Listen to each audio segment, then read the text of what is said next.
Xalq artisti Arif Babayev ev şəraitində müalicə olunur. Bu haqda Teleqrafa xalq artisti Arif Babayevin həyat yoldaşı Gültəkin Babayeva məlumat verib. Onun sözlərinə görə Arif Babayevin səhhəti yaxşı deyil. Təxminən bir ay müddətində Bilgəh kardioloji sanatoriyasında müalicə alıb. Hazırda evdə həkim nəzarəti altında müalicəsi davam etdirilir. Qeyd edək ki, Arif Babayev bir müddət əvvəl Mərkəzi Klinika xəstəxanasına yerləşdirilmişdi.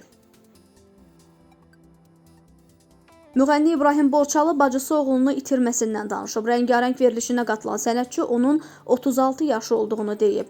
Ürək trombundan heç evlənməmişdi. Xətrini istədiyim övladıydı. Vaxtında müalicə almırdı. Aparıb övladımın yanında dəfn etdim, gəldim.